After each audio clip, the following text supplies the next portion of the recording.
घोड़ी की जो जड़ होती है उसको चेक करके हम लोग बच्चे की हेल्थ कंडीशन का भी पता लगा लेते हैं। हमारी घोड़ियां जो है वो सेल्फ एक्सरसाइज मोड पे है और उनका जो फीडिंग पैटर्न है वो बिल्कुल डिफरेंट है। फिर स्टेबल चलाने का मतलब नहीं है कि अगर कमी है तो फिर वो घोड़ी शायद मैं नहीं लेता। नमस्कार दोस्तों, अश्व चित्र में आप सभी का स्वागत है। हम जुड़े हुए हैं सीपी बन्ना से और आए हम एज स्टड फार्म पर। और हमने पार्ट 1 में स्टेलियन की सीरीज़ देखी, जिसमें हमने एक ही फार्म पे 6 स्टेलियन देखे। और अभी सीपी बन्ना हमको एज स्टड फार्म की घोड़ियाँ और फिलिया दिखाएंगे। तो सीपी बन्ना, पहले आप कौन सी घोड़ी दिखाओगे? पहले हम आपको बच्चियां दिखाएंगे जो छोटी अभिजीत की जो रिजल्ट्स आए अपने पास में जी, और उसमें 1-2 बच्चियां दूसरी भी है, बाहर के रिजल्ट्स भी है, वो भी बताएंगे आपको जी। तो सबसे पहले अभिलाषा करके एक बच्ची दिखाएंगे आपको जी, जो करीबन 6 महीने की उम्र से है जी। और वो अभिजीत का पहला रिजल्ट है। जी, उसकी मदर आरफा करके घोड़ी है अपने पास में जी। उसकी मदर का नाम जोया है जी, वो भी आज आपने देखी होगी। हाँ। वो घोड़ी है, वो बच्ची करीबन 6 महीने की है और वो अभी बहुत अच्छी बन रही है, वो अभी अभिजीत की बच्ची है। और उसके बाद में केसर करके एक घोड़ी है हमारे पास में जो वो हर्ष की है, जो बाबा बालक दास जी के पास में घोड़ा था जी, उसकी बच्ची दिखाएंगे जिसको हमने नाम दिया है राज केसरी। जी, वो करीबन 5 महीने की बच्ची है। जी, उसका शायर है आलमगीर का बेटा जी। और वो भंवरथला में खड़ा है, उसका नाम है राजकरण। जी, उसकी एक बच्ची दिखाएंगे आपको। जी। तो पहले ही बच्ची के बारे में आपने बताया जी कि अभिजीत की 6 महीने की बच्ची है। जी। तो उसमें उसका फ्यूचर आप क्या देख रहे हो? बच्ची काफ़ी अच्छी है, ऑलमोस्ट नियर टू अभिजीत के कैरेक्टर्स में है बच्ची। जी, और पहली बच्ची है हमारे घर पे अभिजीत की है जी, तो काफ़ी हाई एक्सपेक्टेशन है हमारी उस बच्ची से। जी, वो बच्ची को सोशल मीडिया पे प्रेजेंट भी किया हुआ है हमने। जी, काफ़ी इंक्वायरीज, काफ़ी कॉल्स हैं उस बच्ची के लिए हमारे पास में। जी। दूसरी जो आपने बताई दूसरी घोड़ी, बच्ची जो है वो हर्ष की बेटी है, जी, उसकी बछेरी है और उसका शायर है आलमगीर का बेटा जिसका नाम है राजकरण। जी, उसकी बछेरी है, वो भी अच्छी बच्ची है, बड़ी बनी बनी है, ब्लड लाइन से बहुत स्ट्रांग है वो भी। जी, और आलमगीर के अभी सबसे बड़ा घोड़ा है, इसका शायर जो है वो ऑलमोस्ट 68-69 का घोड़ा है। जी। उसकी बच्ची है और मदर उसकी हर्ष की है। और हर्षवर्धन की घोड़ी आज मिलना भी बहुत कम है, मुश्किल है। बहुत और कम है। आपने तो ब्लेज वाली जी सिलेक्ट की है। जी। और तीसरा क्या दिखा रहे हो आप? तीसरी बच्ची है एक हमारे पास में घोड़ी है निराली करके। जी, और वो बच्ची का अभी हमने नामकरण नहीं किया है, उसको अभी हमने उसकी माँ के नाम से ही पुकारते हैं। जी, और वो अभिजीत की बच्ची है, वो करीबन 4.5 महीने की है। जी, और वो अबलग घोड़ी है, उदयपुर पैलेस लाइन की घोड़ी है उसकी बच्ची, और सामने अभिजीत है उसके शायर। जी। वो एक बिल्कुल डिफरेंट कॉम्बिनेशन का ब्लड हो गया। हाँ, आलिशान इंटू आलिशान इंटू द पैलेस लाइन हो गई। जी। और चौथा क्या दिखा रहे हो? चौथा एक आपको बहुत अच्छा बच्चा दिखाएंगे, जी, कालवीर नाम है उसका, सप्ताश का बेटा है और उसकी मदर पवन की बेटी है। इनानी वाला करके एक बहुत फेमस घोड़ा है मेवाड़ एरिया में जो अब नहीं बचा। और इनानी वाला घोड़ा है, उसकी बेटी है हमारे पास में एक, उसका बेटा है वो। जी, और उससे काफ़ी हमारी हाई एक्सपेक्टेशंस है, बच्चा बहुत अच्छा बन रहा है वो। जी। जी। और शार्पनेस बच्चे में ज्यादा है। बहुत अच्छी है, बहुत बढ़िया। तो आगे जाके उसको एज अ ब्रीडर तैयार करना है या फिर शो में? उसकी क्वालिटीज़ है उसके अंदर में, स्टैलियन की कैपेबिलिटीज़ है उसके अंदर में। जी, उसके ऊपर मेहनत चालू है। जी, देखते हैं वो क्या पसंद आता है कि नहीं आता है मार्केट के अंदर में। शोज़ के अंदर में बिल्कुल लगाएंगे उसको। जी। और पांचवा आप क्या दिखा रहे हो? पांचवी एक बच्ची है अपने पास में अति सुंदर की, जिसका नाम है फलक सुंदरी। जी, और उसकी मदर गोल्डन रॉक की है। जी। और उसका शायर तो सब जने जानते ही हैं, अति सुंदर है। अति सुंदर। तो अति सुंदर की बेटी है और वो करीबन 11 महीने की बछेरी है अभी। जी। और बड़ी अच्छी बच्ची है वो। मैंने देखी, खूबसूरती उसके कान में इतनी ज्यादा है जी। कि पूरे कुंडी वाले कान। और कॉम्बिनेशन वो सोचा नहीं था कि वो घोड़ी इतना अच्छा पैदा करेगी। जी, पर जो हमारी एक्सपेक्टेशन थी उससे बहुत टॉप क्लास बच्ची उसने दी है। जी। मदर गोल्डन रॉक की है, गोल्डन रॉक और अति सुंदर का कॉम्बिनेशन बहुत अच्छा बैठा है इधर में। हाँ, तो दोनों साइड से जी, कान की खूबसूरती जी, तो आनी ही थी। जी। और छठा क्या दिखा रहे हो? उसके बाद में एक वामिका करके बछेरी है, 8.5 महीने की, 8-8.5 महीने की बछेरी है। जी, वो सुमराज की है। जी, और उसकी मदर जो है वो इसकी अपना रवि की बताते हैं। जी, वो मदर तो नहीं देखी मैंने, पर जहाँ से हम लोग लेके आए थे वो पहले ही बच्ची ले आए थे, जी। तो मदर तो देखने का मौका नहीं मिला, लेकिन सुमराज की है और वो भी एक बहुत अच्छी डेवलप हो रही है बच्ची हमारे पास में। जी।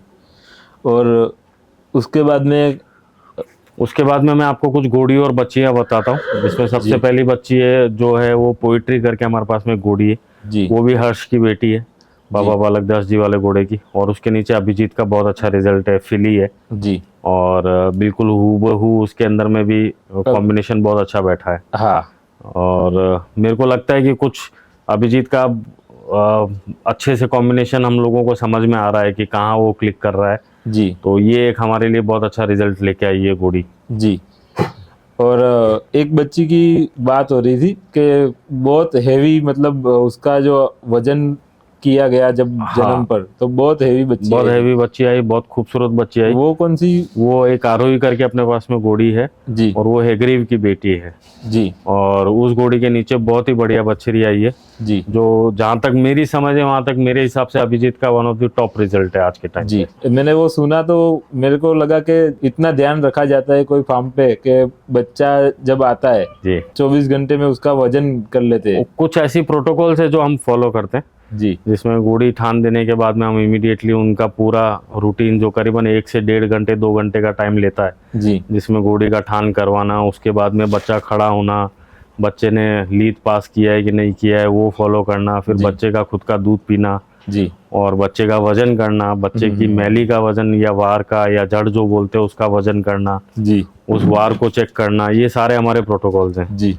तो उसके अंदर में काफ़ी चीज़ें हमारे को आगे के लिए फ़ायदा करती है। अभी कितने वजन का बच्चा है तो आगे वो सारी चीज़ें भी फ़ायदा करती है कि बच्चे का वजन, बच्चे की ग्रोथ, बच्चे की एक्टिविटी, हर चीज़ पे वो फ़र्क पड़ता है।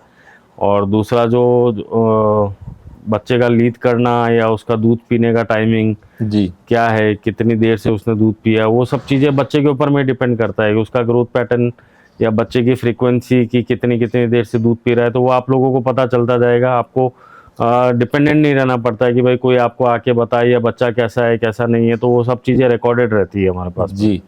शायद ही कोई फार्म पर इतना ध्यान रखा जाता होगा। ये प्रोटोकॉल्स जो हैं वो अभी भी काफ़ी लोगों के लिए अभी इतने लोग बाग जागरूक नहीं है इन चीज़ों के पीछे। जी।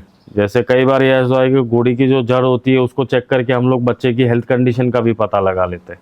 जी। तो वो चीज़ें अभी मार्केट के अंदर में या ये तो मारवाड़ी घोड़ों की फील्ड के अंदर में अभी तक इसका वो जागरूकता या अनअवेयरनेस बोल सकते हैं अपन। जी। बट हम लोग कर रहे हैं, काफ़ी सालों से कर रहे हैं, तो इस चीज़ का हमको ज़रूर फ़ायदा होता है। जी। और इसके बाद में आप क्या दिखा रहे हो? इसके बाद में एक अपने पास में ग्रेट गैमलर की बेटी है, जी। मैमूना नाम है उस घोड़े का, उसका भी अभिजीत का एक बहुत अच्छा पंचकल्याण बच्चा आया है, जी। वो दिखा रहे हैं आपको। मैंने देखी वो घोड़ी लेंथ में और गर्दन में बहुत अच्छी, बहुत रिफाइंड घोड़ी है वो। मैंने आपके फार्म की जो आप घोड़ियाँ दिखा रहे हो वो भी देखी और बाकी भी घोड़ियाँ देखी जी। तो मैंने देखा कि सभी घोड़ियों का मतलब कुछ कुछ चीज़ें, जैसे कि छाती, तो वो उसमें आप कोई कॉम्प्रोमाइज़ नहीं करते, पुट्ठों में कोई कॉम्प्रोमाइज़ नहीं किया। तो आप जब घोड़ी परचेस करने जाते हो तो ये सब चीज़ें पहले देख लेते हो? बेसिकली हमारे यहाँ पे क्या है कि आपने जैसे हमारा फार्म का टूर किया है, कल रात को आपने फार्म देखा, तो घोड़ों को हम बहुत ज़्यादा फील्ड में टाइम देते हैं। जी। है ना, ब्रीडिंग की घोड़ियों को हम लोग इतना ज़्यादा काम नहीं देते। जी। उनको पूरा उनके पास में फ्री टाइम है, उनको खाना है, उनकी एनर्जी वेस्ट करना है, भागना है, दौड़ना है। हमारी घोड़ियाँ जो है वो सेल्फ एक्सरसाइज मोड पे है। जी। वो जितना खाती है उसको कैसा यूटिलाइज करना है वो घोड़ियाँ उनके पैडेक्स में कर लेती है। जी। तो वो एक बहुत ज़्यादा है, क्योंकि और उनका जो फीडिंग पैटर्न है वो बिल्कुल डिफरेंट है। हमारा दिन के अंदर में दाने का जो रूटीन है वो करीबन 4 बार का रूटीन है जी। और 4 ही बार का घास चारे का रूटीन है। जी। 24 घंटे की साइकिल है पूरी। जी। दिन में अलग स्टाफ है, रात का अलग स्टाफ है, घोड़े का पैडक लाइफ अलग है, स्टेबल लाइफ अलग है। जी। ये सारी चीज़ें जो छोटे बच्चे भी आपने देखे पैडक्स के अंदर में रहते हैं, तो वो भी 8 से 12 घंटे का टाइम उनको मिलता है। जी। तो पूरे दिन भर अपने हिसाब से खेलना, भागना, कूदना, तो वो ग्रोथ में बहुत हेल्प करता है। जी। तो छाती पुट्ठे बनाने तो वो आप एक्सरसाइज चालू करोगे घोड़ों की, वो 24 महीने पे करोगे। जी। 24 महीने से पहले उनको आपको पूरा स्ट्रेस फ्री रखना है। जी। उनको सेल्फ मूड पे रखना है कि उनको जब भागना है भाग सके, जब खाना है खा सके, तो वो हिसाब से उसका रूटीन है। उसकी वजह से छाती पुट्टे डेवलप होते हैं। जी। ऐसा नहीं है कि हम बाहर से कोई घोड़ी लेके आए हैं तो वो बनी बनाई आई है। जी कुछ घोड़ियां बनी बनाई मिल जाती है, कुछ घोड़ियों को अपने को लाके डेवलप करना पड़ता है। जी। और आप कोई ब्रूड मेल परचेस करने जाते हो जी। तो उसमें क्या क्वालिटी देखते हो? एक अनुमान लगता है कि ये अच्छा बच्चा देगी। बेसिकली ब्रीडिंग के लिए घोड़ियां ले रहे हैं तो सबसे पहली चीज है कि घोड़ी का कद काठी कैसा है। जी फिर सेकंड प्रायोरिटी ये रहती है कि ये कैरेक्टर्स में फिट होती है कि नहीं होती है। जी थर्ड प्रायोरिटी है कि वो घोड़ी मेरे स्टाइलिन को मैच करती है कि नहीं करती है। जी। ये 3 बेसिक चीज़ों के ऊपर में घोड़ियों का सिलेक्शन है। और मैंने एक चीज देखी कि आपके पास जितनी घोड़ियां है, ऐसा नहीं है कि आपका फेवरेट घोड़ा कोई है तो आपने उसी से सबको मेट करा दी, सबको अलग अलग घोड़े से जी। मेट किया है। लास्ट ईयर का जो सीजन था उसके अंदर में हमने सारी घोड़ियों को अभिजीत को चांस दिया था। जी उसके पहले वाले सीजन के अंदर में हमने कुछ घोड़ियां हमारे घोड़े से मिलाई थी, कुछ घोड़ियां हमने गुजरात में, पंजाब में, सब जगह भेजी थी। जी इस सीजन के अंदर में भी हम लोग वापस 70% स्टॉक अभिजीत को जाएगा, जी, 30% जी। स्टॉक बाकी गुजरात, पंजाब, महाराष्ट्र इधर में कवरिंग के लिए भेज रहे हैं। जी जी जी तो वो मिक्स मैच करते रहते हैं हम लोग। जी। तो आप कोई घोड़ी में मतलब माइनस पॉइंट क्या देखते हो, तो सामने घोड़े में प्लस पॉइंट क्या देखते हो जो ब्रीडिंग में देखा जाता है? अभी जैसे माइनस प्लस पॉइंट्स का सवाल यहाँ पे नहीं आता है, क्योंकि घोड़ियां तो अभी अपने पास में 2-2, 3-3 साल से खड़ी है। जी यही है कि वो एक ही लाइन से बार बार ब्रीड करना, वो चीज़ें चेंज करनी चाहिए अपने को। शायद कुछ घोड़ियां ऐसी है जो हमारे घोड़े से सूट ना करे तो उनको हम लोग चेंज करने के लिए दूसरे घोड़ों से मिला लेते हैं। जी और एक वहाँ पे आपकी पेडिग्री चेंज हो जाती है जी और आपके कैरेक्टर्स फिर चेंज हो जाते हैं। जी वो बेसिकली इंटेंशन बाहर के घोड़ों से मिलाने का ये है। जी जी। कमियां ढूंढ के नहीं बेचते हैं, क्योंकि अगर कमी है तो फिर वो घोड़ी शायद मैं नहीं लेता, हाँ, है ना। वो भी बात सही है। तो वो एक आपके पास में घोड़ियां खड़ी है, वो क्या कौन से कहाँ कब मैच कर जाए, जी कौन से घोड़े से क्लिक कर जाए। जी शायद घोड़े वाले के पास में 5 घोड़ियां हो, उसके घोड़े, उसके घर की घोड़ी के वो नीचे अच्छा बच्चा नहीं आया, लेकिन मेरी घोड़ी के नीचे शायद दे दे। जी वो तो अभी तक हमारे पास में अभी इतना वो है नहीं कि भाई हम रोटेशन के अंदर में बार बार ब्रीडिंग करें या एक ही लाइन से घोड़े चलाते रहें। जी फिर स्टेबल चलाने का मतलब नहीं है। जी। मतलब लाइन भी मतलब हाँ, different कुछ ना कुछ भी चेंज होना चाहिए, उसमें से ढूंढते कुछ रहना अच्छी बच्चियां मिल जाए, चाहिए। या कोई अच्छा नर बच्चा मिल जाए जो सांड बनने के लायक हो जाए, जिसमें ब्लड लाइन अपनी घोड़ी का हो जाए जी और घोड़ा बाहर का कोई दूसरी लाइन का मिल जाए। जी। तो वो जब तक आप नहीं करोगे तब तक आप अपने घर के घोड़ों से कब तक आप चलते रहोगे। हाँ, तो सीपी बन्ना, ये जानकारी आपने दी, आपकी घोड़ियाँ दिखाई, इसके लिए आपका खूब खूब धन्यवाद। Thank you. और मैं पार्ट 3 भी बनाऊंगा जिसमें मैंने देखा कि घोड़ियाँ और बच्चे सब एक साथ एक पेडुक में मैंने देखे। जी। वो देख के पूरा आश्चर्य हुआ मुझे कि ये किस तरीके से पॉसिबल है। जी। तो इसके लिए हम पार्ट 3 बना रहे फार्म मैनेजमेंट का। ओके। तो उसमें ये बात करेंगे। दोस्तों, आपको ये वीडियो पसंद आया हो तो वीडियो को लाइक कीजिए, शेयर कीजिए और मेरे चैनल अश्वचित्र को सब्सक्राइब करें और बेल आइकन जरूर दबाएं। और अश्वचित्र को फेसबुक और इंस्टाग्राम पर फॉलो कीजिए। और हाँ, आपके सुझाव कमेंट में जरूर लिखें।